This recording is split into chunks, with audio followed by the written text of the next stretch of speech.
What is up? Good evening, everybody. I know a couple of things real quick. As I mentioned last podcast, yes, the beard is gone, but it will be back. Okay, I know. Don't cry. It's okay. Um, Second, this episode's not recorded. It's live. Okay, so thank you for joining us tonight. Shape the podcast. I usually do it every other Friday night, but tonight's a special episode because I have a great man who a lot of people in the breeding community know, but some of you who aren't in the breeding community do not know Christopher Doc Wilson. He was a medic in the military. He'll be coming on tonight because tonight is all about the veterans. Okay, this weekend is a Veterans Day coming up, and so I want to do a special episode strictly geared towards the veterans. So, hey, what's up, Jared Menace? You know me. You know, just 2 week old beard. Look, Corey Wilson, yes, we are live. And what's up, Mike Baker? How you guys doing? All right, so real quick, again, no episode tomorrow night because I'm obviously doing it tonight because tomorrow night, me and my wife will be just a little bit north of here in a town called Coldwater. Her nephew is getting married this weekend, so we'll be spending the weekend up there. And yes, that's right. What's up, Jason Berger? And yes, thank you to all those who have served and who are still serving. All right, because without you, we wouldn't be here. I mean, let's just be honest. But real quick, before we get into tonight's show, I just want to make one announcement. It's breeding related, and it's something that shaped the podcast embraces. We're coming up March 1st, 2nd, 3rd, 2024 of next year is the Cyan Tattoo Invitational. It is a tattoo convention, and it's going to be held in Dayton, Ohio. Okay, Dayton, Ohio, March 1st through the 3rd of next year. But on March 2nd, all right, is the Cyan Tattoo Beard and Mustache competition. All right, March 2nd. It will be at 2 p.m., but it's in conjunction with the Tattoo Festival. And it's going to be going towards an awesome charity called Flock, which is For the Love of Children. They're a local charity based out of Dayton. But with it, we're going to have some judges and a couple of MCs that are going to be judging everybody based on their facial hairstyles.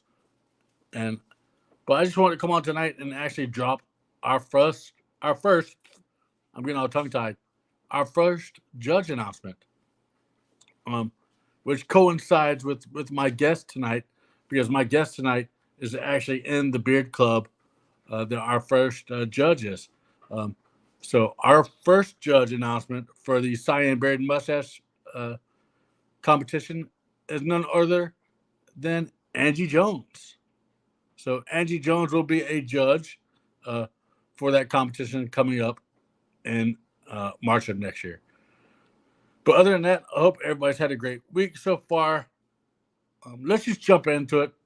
You know him, you love him, and if you don't know him or you don't love him, you're going to get to know him. You're going to get to love him. He's somebody that I have the utmost respect for, and I mean that thoroughly. He's also somebody that made me cry earlier tonight with his kind words, but that's between me and him. So without any further ado, let's just bring him on. Christopher Doc Wilson. What is up, sir? Oh, just enjoying an evening at home. So Yes. So I know you, and a bunch of people that are right now in the chat know you, but for people that don't know you, tell people who you are. my name is Christopher Wilson. People call me Doc. I was a combat medic. I served in the military from 2004 to 2012. I did a deployment to Iraq from 2007 to 2008. Nice. So that's pretty awesome. Now, since we're on that subject, what would your deciding factor to getting in the military? Like, how did you come across that? What made you say, "Hey, I'm gonna go in the military. I'm gonna be a doctor in the military"? So there's a it's kind of a funny story. I actually joined the military twice. All right. When I enlisted when I was 17. Back then they had what they called the delayed entry program. Yep. DEP. And so Very familiar with DEP. when I graduated, when I went to the recruiting station, it was back in the days when you took the ASVAB and you went to the recruiting station, and then they showed you these really cool videos. The really cool video they showed me whenever I was at the recruiting station was of a tank jumping a sand dune. And so instead of pursuing something that I wanted to do, which was be a medic, I decided that I was going to be an armor crewman. Gotcha. So in the summer of 92, I went to basic training at Fort Knox, Kentucky. And while on the run, I was injured. And so I missed some basic training. And they gave me a choice to either recycle, which meant start basic training over again, or go home. Yeah. I was an 18-year-old kid, and partying with my friends seemed a little more important than serving my country at the time. So I went home. So fast forward to 2001, September 11th. I watched that all on the TV, and I just kept watching and watching and watching. So 2003, the local National Guard unit went to Iraq, and I watched the invasion. So 2004, I decided I was tired of watching it on TV. So I approached a friend of mine I graduated high school with, a guy that I actually graduated the same year. I went to see him and told him, I'm like, look, dude, I want to join the National Guard, because I knew the National Guard had a pretty aggressive deployment schedule. And so I went to him and I told him the two things I wanted. I wanted to be a medic, and I wanted to go to a unit that was going to deploy. That was my goal. Wow. So summer of 2000. That's very intense and very, very lofty, sir. I'm not gonna lie, because I would not be like, hey, you know what? Send me over to the sand. No.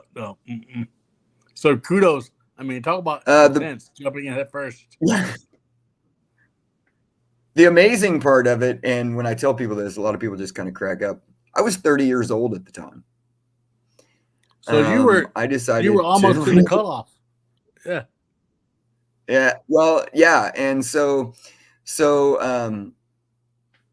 when I went to see the recruiter, he's like, hey, dude, you do realize that you are 30 years old, right? And I'm like, yeah, but I think I can do it. So I spent that summer training, running, dying, all that stuff to get ready. And I went to basic training at Fort Sill, Oklahoma, and then after I finished basic training there, I went to Fort Sam Houston in San Antonio and did my medic training, and then reported to my unit. Reporting to a National Guard unit is a bit of a shock. And talking about two different basic training places, Fort Knox and then Oklahoma. Well, when I got to Fort Sill, Oklahoma, it was 85 degrees. Within a week, it was 50 degrees and raining, and it either rained or snowed the whole time I was at Fort Sill, Oklahoma, till the day we graduated. Ooh-wee. Yeah. But I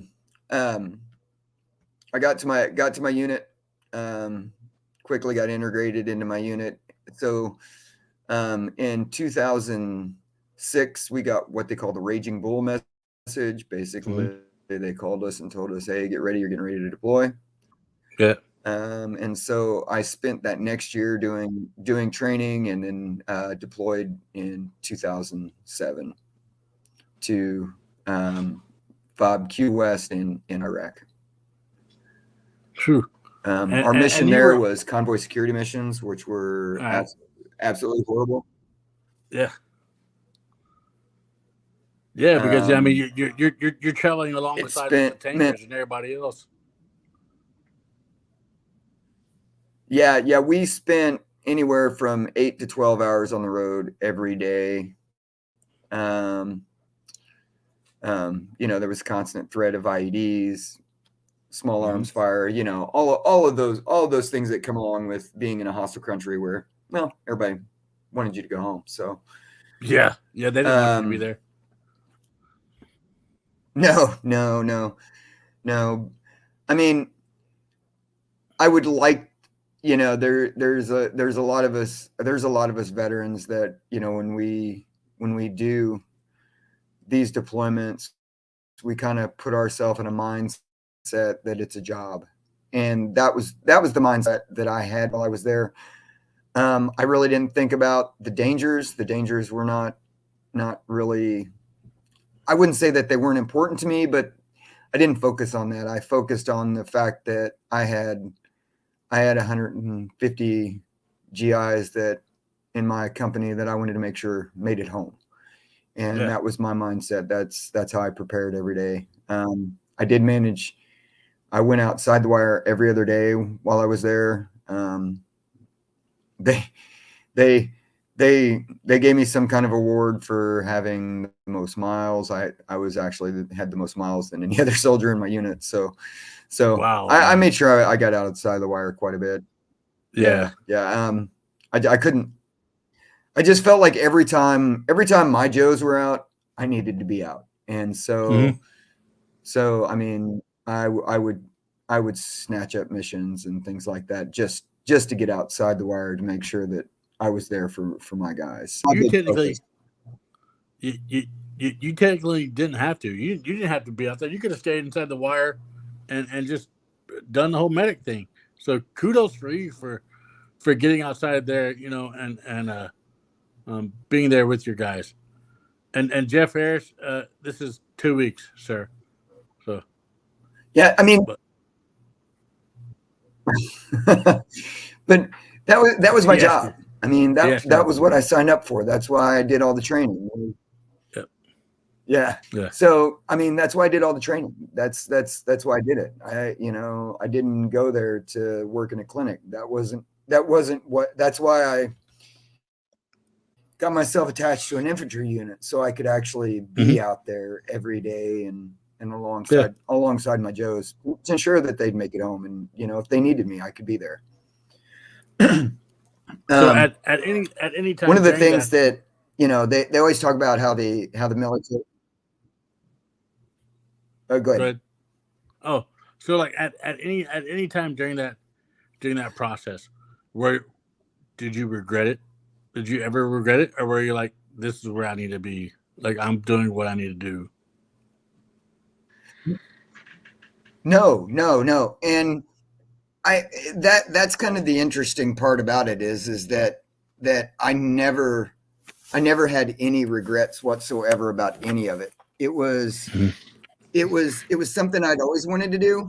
I come from a long line of military people. Sorry, cat's in the way. You're good. I come from a long line of cats love me. I've come from a long line of military people. My dad was in the Navy for 13 years. My grandfather was a Army veteran. My both grandfathers. My grandfather on my mother's side, he fought in World War II. My grandfather on my father's side, he was in the Army and fought in World War II and Korea. So it's always been in my blood. Yeah. I just hadn't found my avenue to do it. So I mean, and at the age of 30, I was just tired of watching it on TV. Yeah, I had to yeah. see it. Well, And and I let's just mean, be honest. What is shown on TV and what you see firsthand if you go over there, two totally different things. You know, they don't show the actually like the good stuff that's going on. Yes, there's a lot of terrible stuff that's going on, but they don't show the good stuff because they know that the good stuff won't get viewership. They have to show the negative stuff because why not? That's where the viewership comes from. So, you know, had they actually went along and rode and actually showed the good, you would be surprised how many guys and girls would actually sign up for the military because you are doing not only a duty as, you know, serving your country, but you are helping other people along the way. You know, it's not all about guns and and that, fighting people.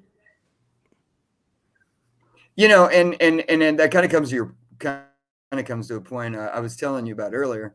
You know, every medic and Michael can tell you this. Every medic has their own different personality. We're kind of eccentric. Medics have always been that way. We're kind of eccentric. We're kind of different. We're Mm-hmm. not your average infantry soldier. We all have our different cliques. And for me, I mean, I would have been that medic that if it hadn't been required that I carried a weapon, I wouldn't have carried a weapon. I'm just Yeah, that guy. That wasn't my yeah, job, yeah. you know, and it wasn't there. I wasn't there because I was there because of political views. I wasn't there to be a hero.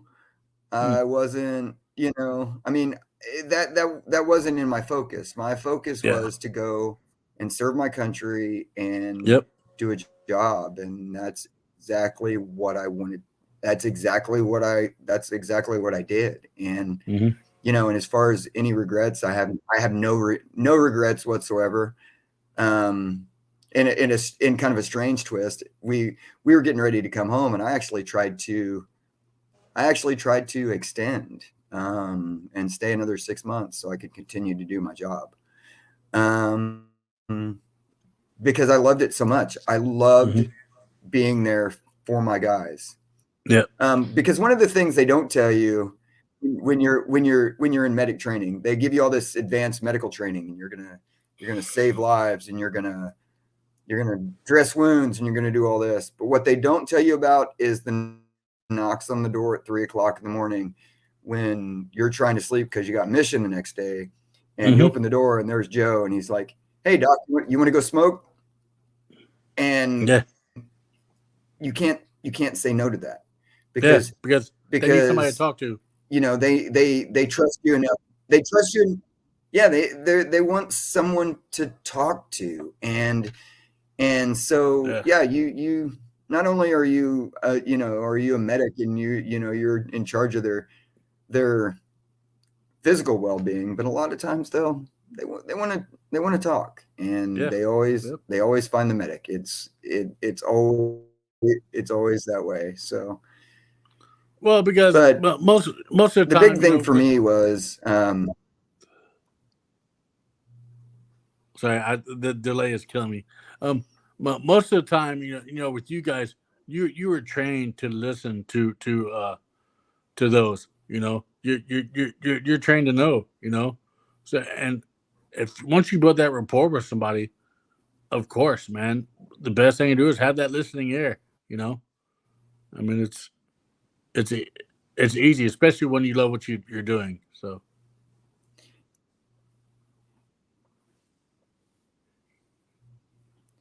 I know that and it's something that I will always carry with me. Um, mhm. there's a lot of things that you can carry back and forth, and that it's something I will always carry with me. Um, Once a doc, always a doc. That's what I Yeah. that any other medic I ever meet. That's one of the things I always say to them Mhm. is once a doc, always a doc. Because I will meet other veterans, and I will have conversations with them, and I will talk to them, and I'll always ask them, hey man, I mean, and for a lack of a better term, dude, are you getting your shit taken care of? Are you, Yeah. are you doing the things that you need to do? And, Mhm. and I mean, and it's because that's what we were trained to do. We were warriors with passion, and and that's something I'll always be. So, but Yeah, that I kind of that want has to be. to hit on not so much the deployment. Oh, dude, yeah, go ahead. I kind of want to hit on not so much the deployment, because deployments are different for different people, and people have different experiences. I know, a lot of people carry scars going back and forth through their experiences. Yeah. But I want to more talk about the transition home, because I think for me, that's where my big focus was whenever I came home from Iraq, was the transition home. I think a lot of times people concentrate on so much on what happens with that combat experience. Whenever we came home in 2008, we were blissfully unaware of the fact that the economy had crashed. And a lot of people were very unprepared for that. And with us being National Guard soldiers, it was kind of a different experience for us, because we came home and we were instantly civilians. Yeah. And so, those of us who had jobs when we came home didn't have jobs. Yeah. Those of us who were in decent shape financially when we come home, even though you saved money, you weren't in any type of financial shape, Yeah. And all of those stressors on top of it, I think even nowadays, added to a lot of the pressure of GIs. When they come home, they didn't know what to do with themselves. And that was my personal experience. When I came home with nothing. I mean, I literally came home with nothing. I had no home. I had no car. I had a Foot Locker full of jeans I bought at the Hajj Mart in Iraq. I mean, I didn't have nothing. I mean, and so you have that shock, and and you can't just come home and find a job, and a lot of the guys that I came home with went through that same situation. And for me personally, I was very lucky, because I actually had a support system. I had a really good friend of mine that took me in, and then me and my current wife started talking, and I mean, so things, I was very, very lucky, but there were a lot of guys that weren't as lucky as I was. So yeah. So, that I think that's a lot where like the big homeless issue that we have with veterans nowadays comes from. A lot of the guys come home and they just weren't prepared, and there's no easy way to prepare for it, and I think that is probably one of the biggest contributors, not only just combat experience, but that transition to the PTSD experience, because you go from being Army and being a hero to being nothing within a matter of months. So, and they don't. I think that. I think it's someplace where people need to really focus when they talk. Yeah, I totally 100% am right there with you, because they don't teach you really. I mean, yeah, they try to teach you how to transition from being, in the military to civilian life, but they really don't teach you that, and And that's why I think you do see a lot of this veteran suicide, and you do see a lot of homeless veterans, is because they get lost in the shuffle. You know, the everyday shuffle. I mean, they get lost in it. So yeah, it's I think for me myself, I think that there should be a bigger push to help. And like there are groups out there that do it, but I think nationwide, worldwide, there should be a bigger push to help those who are coming out of the military, going back into civilian life. Especially like you said, coming home to nothing. Knowing that you really don't have a job to go back to, you really don't have a house.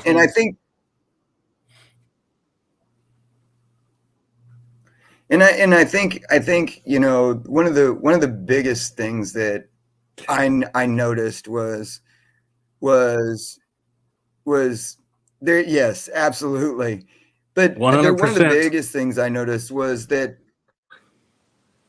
yeah, that there are all these, you come home and there's so many programs for veterans, and it's a good thing and it's a bad thing. Mm-hmm. It's a good thing because it shows that there are people out there that care. It's a bad thing because there's so many different systems and loopholes that you have to jump through to get into these different programs and these Yep. and there's no streamline. There's Yeah. no streamline for anybody. And you know and and a lot of times people are almost on their last leg before these programs actually kick in and help. And Mm-hmm. I think that's a serious lack with the system. I mean, Yeah. and the VA system is backed up, and I mean, there's just so many things, and there's not really a great answer for it, but I mean, you have to go. I mean, the VA system is so complicated that your average GI cannot approach it themselves. They have to go through a third party to help them get their VA benefits or Yep. their counseling and things like that. And those things take months. Yeah. They literally take months. And And then by then I it can think be too people, late. It can be too late by then. yeah, You never know. oh, absolutely. And I think people need to remember that, and you know, Veterans Day has always been kind of weird to me because for one, I was one of those odd veterans that when I came home from Iraq, I didn't wear a veteran shirt for I know it had to be 5 years after I came home from Iraq. Hmm. I didn't wear a veteran shirt. I would never wear this hat. I mean, that just wasn't me. That just wasn't me. For one, I didn't want people. I was very uncomfortable with people actually saying thank you for your service because I didn't know how to answer it. I mean, how do you answer that? Yeah. You're welcome. I mean, yeah. Yeah. I get it. Yeah. I totally get it. I mean, I'm better at it now. Because I'm older.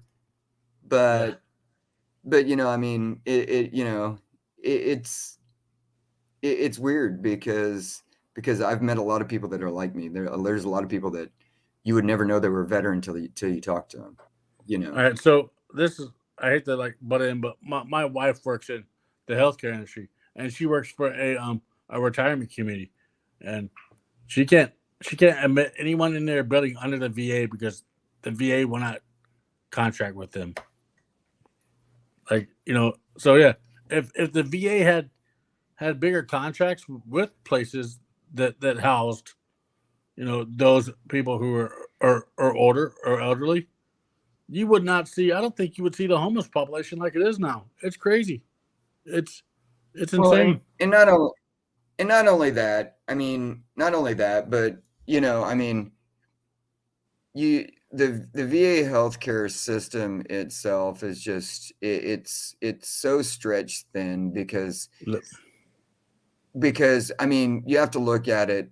We were, I mean, we're still there, but we were in Iraq for for too long. We were in Afghanistan Yes. for 20 years, Yeah. know. So you're talking not just one generation of vets, you're talking several generations of vets. And those vets come home and they get into the system, and it just adds up and adds up and adds up. And, I mean, recently, the VA allows you to actually go to your family doctor and things like that. But those you still have to go through an approval process. You still have to go through all these things, and everything is just so gummed up, and it was but they didn't. It's never been prepared for. It was easier back in the day when, there were 40 years between wars. Now, now you've got guys that are just going into war zones, and they come home and there's nothing there because the time is just eaten up. So what's up, Shannon? Yeah, and you have guys who are coming home to broken homes at that, simply because of it. It can take a toll on you, Hey, thanks for stopping by, Michael. I know you have your show, but we'll see you, Doc. Yes. But by the way, those of you who did not know, Michael Crisp was also a medic in the military. So, I mean, yeah, that's one thing. Even though I'm not, there or anything to do with the VA, I think that's something that just gets overlooked. I think it needs to be at the forefront of this nation. Our veterans need more help. They need to know what they can do, where to reach out, where to turn to. They need to go to the VA hospital and not have to wait. Not have to wait months and months and months for it to be seen. And it's, I don't know. It angers me that so much attention gets put on one thing, and then not where it should go. That's all I'm gonna say. I don't want to get too political, but but when it comes to veterans, I see these guys every day. I see these women every day who have served our country, and who you could tell that they're lost because they don't know where to turn to and they don't know who to talk to. It's awesome. Nice. But thank you to your dad for what he did, and especially during that time. So yeah, I mean, but yeah, and a lot of people that get out of the military, like I said, the transition part is, like I said, usually the roughest part. Yeah. And there are great organizations out there to actually help with that. And one of them I have to throw a shout out to, and I don't normally shout out people very often, but that's the Barracks Project. Yep. I met the ladies from the Barracks Project, and those are some fantastic people. The way their program is set up and the things that they do for veterans is just absolutely amazing. Because they provide that. They provide that service that is needed. They provide that transition service, and and that's huge. But I kind of want to touch a little bit on something that I just want to kind of put out from my own personal. Yeah, go ahead, man. It's all you.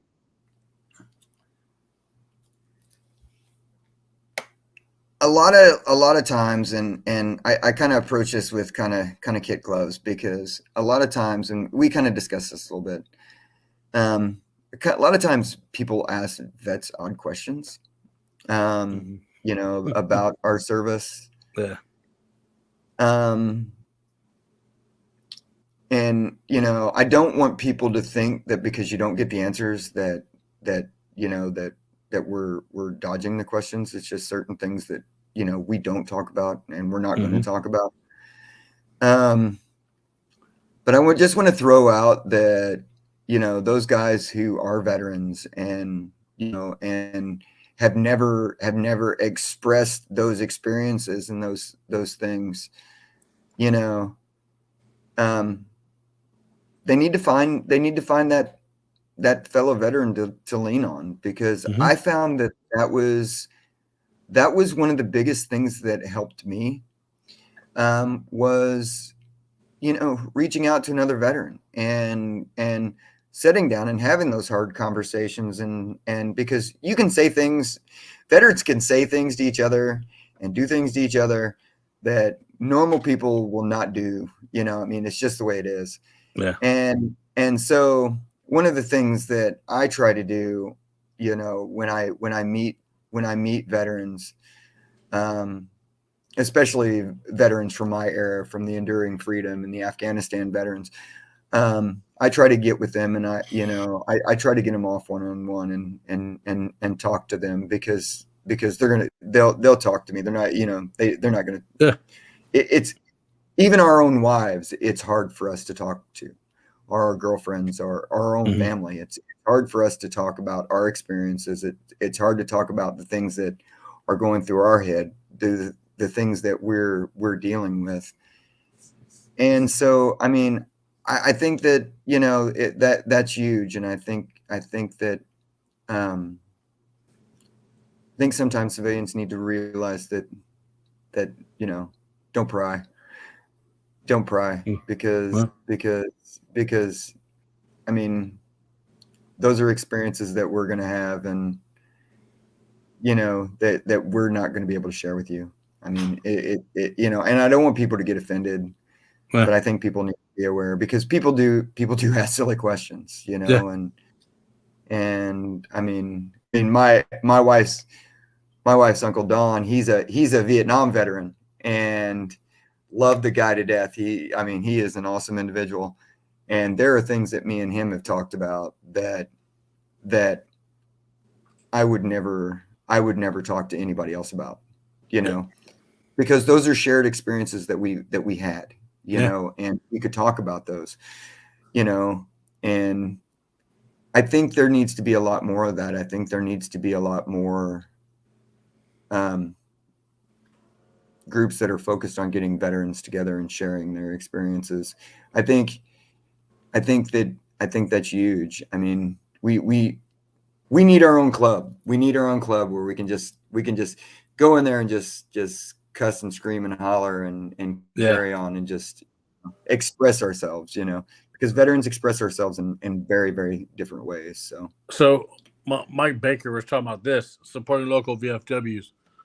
A lot of your younger vets, and I say this, um, a lot of your younger vets don't know how to even approach that, because like like like you said, it took you a long time to wear that hat when you got out, because I mean, here you are, you're you're in your mid 30s, you know. Yes, you knew you were a veteran, but you had those guys before you that served in Vietnam and World War, all the world wars. You know, those are the guys. Yeah, they were the veterans. So a lot of the younger guys, I think, don't have any clue about the VFW, because you know why? The VFW is not talked about when you transition from a soldier to a civilian life. You know, the the VFW is more overlooked than anything. I mean, let's just be honest. Yeah. Well, it's hard for us. It's hard for us because when you have an 18, 19-year-old guy and he's approached, I mean, because I will tell you from personal experience, and when you're approached by the 60-year-old guy that, or 65-year-old guy that served in Vietnam, it's a different era. It's a Yes. different it's a different experience, And so it's really hard. I mean, the VFW is a great organization. The American Yeah. Legion is a fantastic organization. I mean, Yeah. they're great organizations, but I have noticed that there's been a lot of sprout up organizations. You have things like Team Red, White, and Blue, which Yeah. is one of the things we have here locally.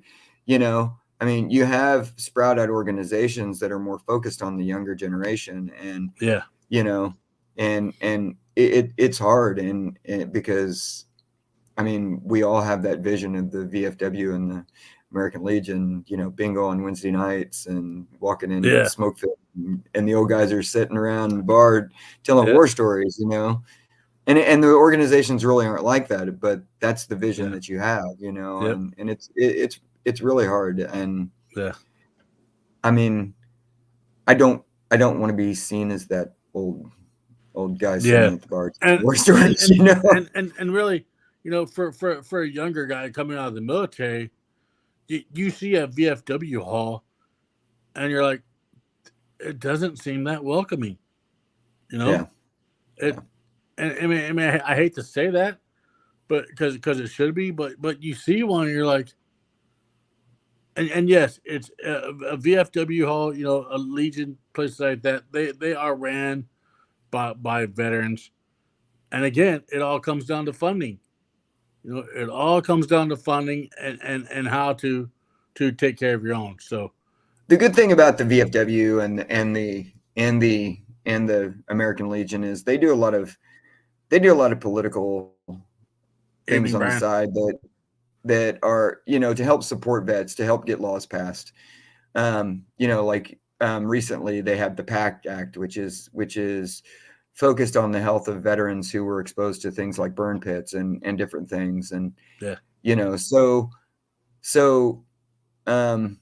so yeah, I mean, that's kind of a big deal. I mean, they do fantastic things, but if you don't have that membership, they're losing that funding, and I mean, but they're a voice for us. They're a voice for us. Yeah. Another thing that I have found very useful is your local. Most communities have a veteran liaison. We have one downtown. Wonderful ladies. They make you feel very warm and very welcome. And what they do is their job is actually to help you navigate the system. And so I mean, there are resources out there, but it's finding them. That there's so many that the system's almost flooded with organizations. I mean, and so you have to. That's where word of mouth comes in. I mean, a lot of guys will talk about it, and we do a lot of word of mouth. Hey, so and so is here. You need to go talk to them, or things like that. I mean, word of mouth is huge, but there are so many organizations. Yeah. Well, and not only that, but yes, there are some great organizations.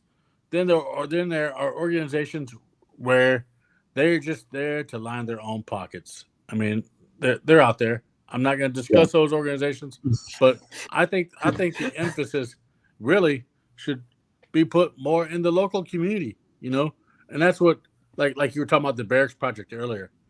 They are helping out their local community, and also they're helping out people nationwide. They're sending care packages overseas to guys who can't get home. They're paying for guys' plane tickets who can't get home to see their family. I think there should be a whole lot more emphasis into local veteran, places. Whether it be an organization or whether it be the local VA. And I get it. The VA is government funded. But yeah, there needs to be a more bigger emphasis on the local community that these veterans live in.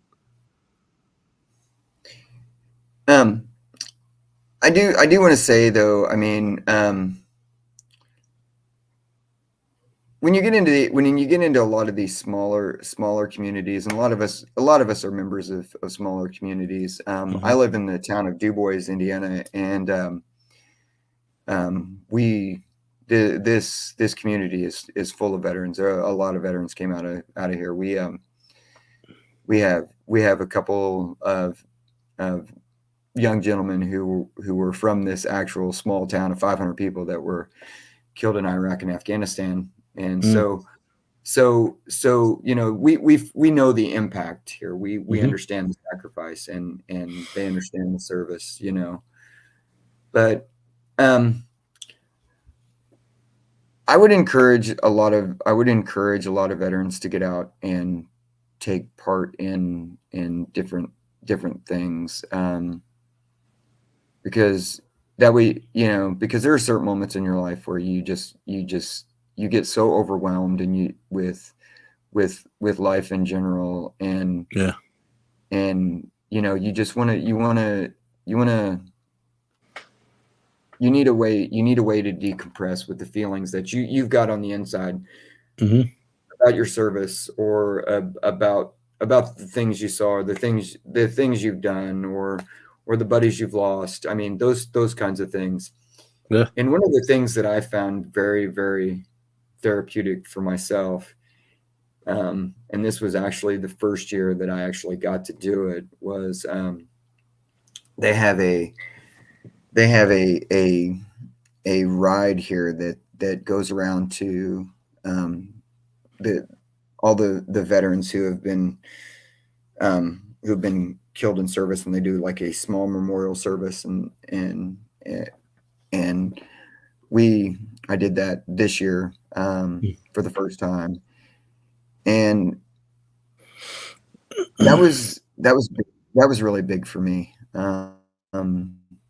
I lost a really good friend of mine, Barry Jarvis, in Afghanistan, and I mean, getting to do that, and getting to honor those people, and seeing other people honor them. I mean, it rebuilds your pride. It rebuilds, I mean, yes, they gave the ultimate sacrifice, but you also realize the pride that people have in them, and their service, and I really think that a lot of veterans don't like to approach death. It's just not their thing. It's just not what they do.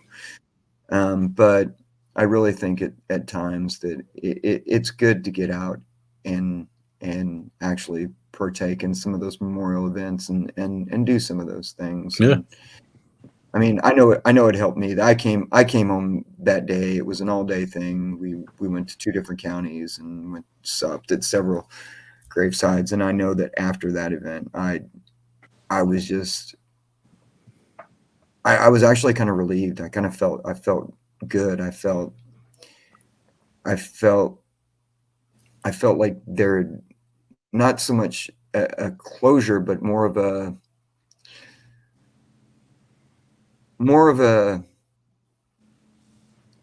thankfulness that I was, I'm still here, and I'm able to do those things. And, and sometimes you forget that, because you get in the hustle bustle of life. And a lot of us veterans, we have anger issues. We have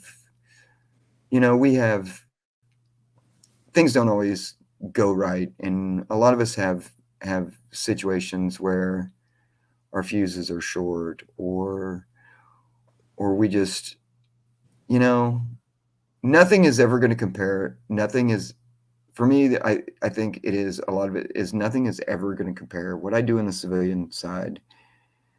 Nothing is ever going to compare to what I did in the military.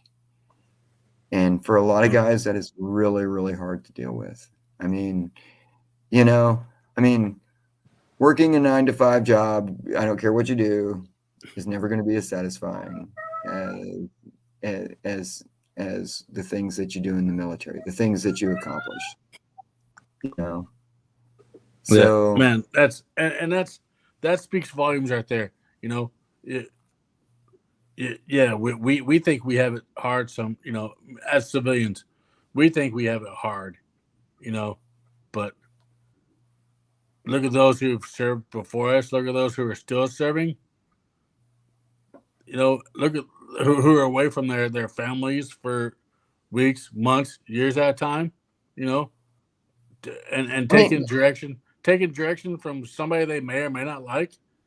That's who has it hard. Everybody, we have it easy. We have it easy as Americans, because they're fighting for the freedoms that we have. Whether or not you may or may not like those freedoms, that they're fighting for those freedoms, and we're lucky enough to be sitting here breathing. So So kudos to those who have served, and kudos to those who are serving. Let's not forget that. Let's be grateful for that every single day of the week. Every single day of the year. So, thank you, And it's and I very mean that. but it's very interesting because you know that if there's one thing that I wanted to bring to this conversation was kind of an insight, because a lot of people don't understand that. A lot of people don't understand that you when even those who have served in the military and have never gone to war. Okay. I know there's a lot of bones and contentions on who's a veteran and who's not. Okay. And I'm not going to get into that because that's for your own interpretation. Yeah. But even if you've never been to a combat zone, you accomplish things in the military that most people don't even understand. I mean, even graduating from basic training is a major human accomplishment. Yeah. I mean, and then you graduate from your trade schools, and then you go to your units, and you do things within your units, and those things that you do in the military are so much above what a lot of people do on the civilian side that it's so hard for us as veterans when we're doing those mundane. I work in a factory, I run a machine. When I'm doing that, I mean, do I ever have thoughts about, man, there was that time that I qualified with the Mark 19, I think about stuff like that, or I mean, or God, I can remember, think about back to, when I was in basic training and we did an 18K ruck march, and, I mean, you think about those kinds of things because running that machine doesn't compare to what the other things that you've done in your life. And it's really hard because once you've lived that life and you've done that, when you get to a civilian side, I mean, there are guys who find guys and gals who find that niche that is as satisfying. But I'm telling you, it's hard. It's really, really hard. And I think that's one of the factors in the post-traumatic stress is because you don't have that outlet anymore for your feelings. In the military, you go and there's outlets for your feelings. And when you're in the civilian world, I cannot, because I can get a little boisterous. I cannot properly express myself, and because there are words that you use in the military that are not proper when you're standing in the middle of Walmart.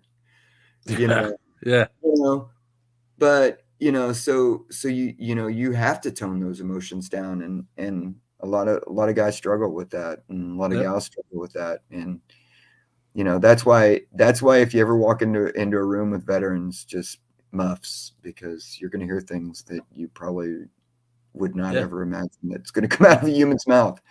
But and I wish there was an easy way to just to fix those things, and that you could be thoroughly satisfied. But you're not. It's hard to find. It's very hard to find. Right. Man, thank you. I mean, thank you for being that voice, and thank you to all the veterans on here and who aren't on here right now for serving. And hey, if you don't know who Chris Wilson is and you're a veteran and you need somebody to talk to, that's your guy. Talk to him. I mean, he's a great guy. I was just getting ready to say that because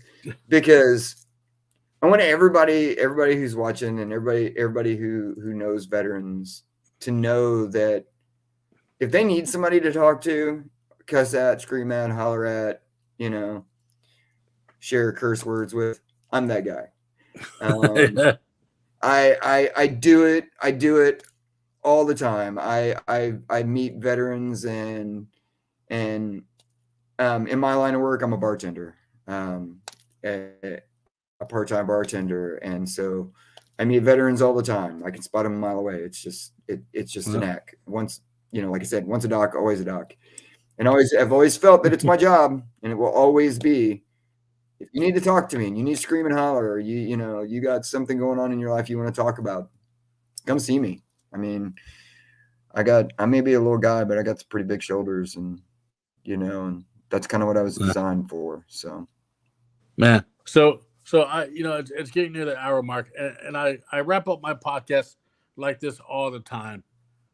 If they're, and I know you've given some pretty damn good words of advice tonight, but for those people out there who are maybe going through hard times, maybe struggling, maybe they don't understand what to do or where to go. What's a word of advice? What's something you can give them?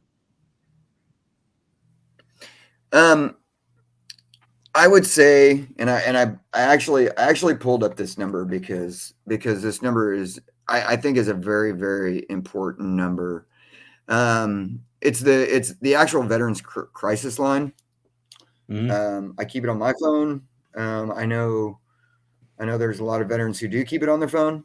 You dial 988 and you press 1. These people are individuals who are actually, will get with you and will talk to you and will point you in the directions to get you the help you need. And one of the things I always say to veterans is we all have battle buddies. All of us, battle buddies. You'll hear that term a lot. Battle buddies. You know who your battle buddies are. Reach out to them. I mean, because there's a good chance they're going through the same things, and lean on each other and keep an eye on each other. Just if you're a veteran, I mean, I don't care if you even know them. Ask them how they're doing. I mean, shake their hand, talk to them. I mean, one of my favorite things to do is I will go into someplace and I've got nothing veteran on. You wouldn't know I was a veteran from 10 miles away. Yep. And I love just walking up and talking to veterans and finding out, a little bit about them and things like that. And then you break it to them, you're a veteran, and then they really open up. But yeah. But like I said, just if you've got your battle buddy, talk to your battle buddy, because once a battle buddy, always a battle buddy. So those are the things that you need to remember, and that's the advice I would give. Again, thank you for not just only everything you've done in your military career, but everything that you're doing outside of the military. You do a lot to help out others, and it doesn't go unseen, and we all know that. A lot of us who are in the same community with you see that. So thank you for doing that. And number one, thank you for asking me to come on the show. That means a lot. I usually have to ask people to be on the show, but for somebody to reach out to me and say, "Hey, let me be on the show. Let's do it about veterans." So thank you, Chris. I'm in it, sir, and thank you for your kind words earlier. All right, that's yeah. I'm not crying. You're crying. Yeah. But I'm gonna kick you. I'm gonna kick you to the back, and I'm gonna end the show, and then I'll hot you here in a little bit. All righty. Thank you, sir. Thank you. Phew, man. Well, what a good episode tonight. I hope some of you learned a little bit. Let's put more emphasis, more focus on the veterans, those who are serving, those who aren't. And this goes not just to the veterans, but this goes to everybody out there. If you're struggling with something, or you need somebody to talk to, reach out. Yes, back over a year ago, if you had you reached out to me, I would have probably, either listened to you or gave you words of advice that you didn't want to hear. But now that my life has changed a little bit this past year, reach out to me anytime you want to talk. I'm listening ear. We can cry together. We can hug each other when we see each other in person. But just oh, thank you, Corey. I appreciate it. Yeah, I tell you, that's one thing that gets overlooked along with veterans is the importance of mental health. Um, and that's what this podcast is all about. Sharing hope and positive energy, positive encouragement. Um, so whatever you're going through, if you need somebody to talk to, you can reach out to me or Chris or just somebody. And you can also there is that mental health hotline, star 988. It's manned 24 hours a day, 7 days a week. If you're a veteran, you can use that. If you're not a veteran, you can use it. Just reach out because don't become just a statistic. And that's what we're trying to change.